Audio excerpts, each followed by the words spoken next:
ഒത്തിരി ഒത്തിരി സ്വപ്നങ്ങൾ സീരിയലിന്റെ ഏറ്റവും പുതിയ പ്രൊമോ റിവ്യൂയിലേക്ക് എല്ലാ കൂട്ടുകാർക്കും സ്വാഗതം. അങ്ങനെ വിവേകും ഫ്രണ്ട്സും എല്ലാവരും കൂടി ചേർന്ന് വർഷയ്ക്കൊരു സർപ്രൈസ് ആയിട്ട് ബർത്ത്ഡേ പാർട്ടി സംഘടിപ്പിക്കുന്നുണ്ട്.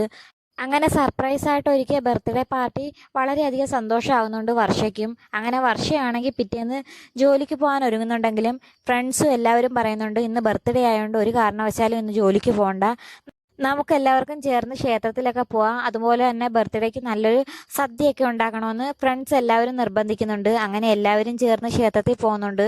ക്ഷേത്രത്തിലെത്തിയ സമയത്ത് വിവേക് തൻ്റെ ഇഷ്ടം തുറന്നു പറയുകയും അതുപോലെ തന്നെ വർഷയുടെ അഭിപ്രായം തിരക്കുകയും ചെയ്യുന്നുണ്ട്. ആ സമയത്ത് വർഷ പറയുന്നുണ്ട്, വസുന്ധര ആൻറ്റിയുടെ പൂർണ്ണ സമ്മതത്തോടെ മാത്രമേ ഞാൻ ഈ വിവാഹത്തിന് സമ്മതിക്കൂ, വസുന്ധര ആൻറ്റി സമ്മതിക്കുവാണെങ്കിൽ എനിക്ക് വിവാഹത്തിന് സമ്മതമാണെന്ന മട്ടിന് വർഷ സംസാരിക്കുന്നുണ്ട്.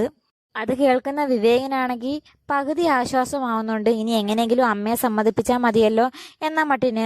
ഈ സമയത്താണെങ്കിൽ ക്ഷേത്രത്തിൽ നിന്ന് പുറത്തിറങ്ങിയ സമയത്ത് വർഷയുടെ ഫ്രണ്ട് വിളിക്കുന്നുണ്ട്.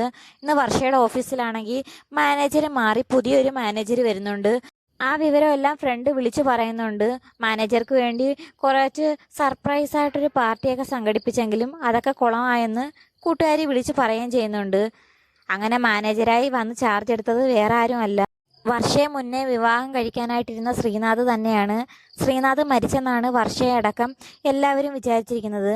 എന്നാൽ ശ്രീനാഥ് ഇപ്പോഴും ജീവനോടെയുണ്ട്.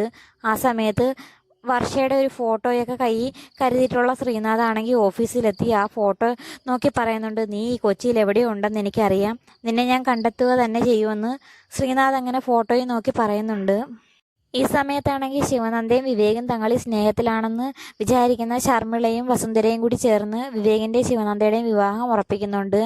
വിവേകും ശിവനന്ദയും തങ്ങളിലുള്ള വിവാഹത്തിന് ശർമ്മിളയ്ക്ക് പൂർണ്ണ സമ്മതമാണെന്ന് മാത്രമല്ല, വിവേകുമായിട്ടുള്ള വിവാഹം എത്രയും പെട്ടെന്ന് നടത്തണമെന്ന് പറയാനായിട്ട് ശർമ്മിള വസുന്ധരയുടെ അടുത്തെത്തുന്നുണ്ട്. ഈ സമയത്താണെങ്കിൽ വിവേകും വർഷയും എല്ലാ ഫ്രണ്ട്സും അവിടെ ഉണ്ടും താനും. ഇതറിയുന്ന ശിവയാണെങ്കിൽ ആകെ ഷോക്കാവുന്നുണ്ട്. തൻ്റെ വിവാഹം താൻ അറിയാതെ അമ്മ ഉറപ്പിച്ചെന്ന കാര്യം അറിയുന്ന ശിവയാണെങ്കിൽ പെട്ടെന്ന് ദേഷ്യം വരുന്നുണ്ട്. ഇനി ഇത് കാരണം ശർമ്മിളയും ശിവയും കൂടി പഴയതുപോലെ അഭിപ്രായ വ്യത്യാസം ഉണ്ടാകുമോ ഇല്ലയോ എന്ന് അറിയാൻ വയ്യ. എന്നാൽ ശ്രീനാഥ് ഓഫീസിൽ വന്നെങ്കിലും ശ്രീനാഥാണെന്ന കാര്യം വർഷ അറിയുന്നതുമില്ല. അങ്ങനെ ശ്രീനാഥിനെ ഇനി നേരി കാണുന്ന വർഷ എങ്ങനെ പ്രതികരിക്കുമെന്ന് കാത്തിരുന്ന് തന്നെ കാണാം. അപ്പോൾ വീഡിയോ ഇഷ്ടമായ ചാനൽ സബ്സ്ക്രൈബ് ചെയ്യാനും സപ്പോർട്ട് ചെയ്യാനും മറക്കല്ലേ കൂട്ടുകാരെ.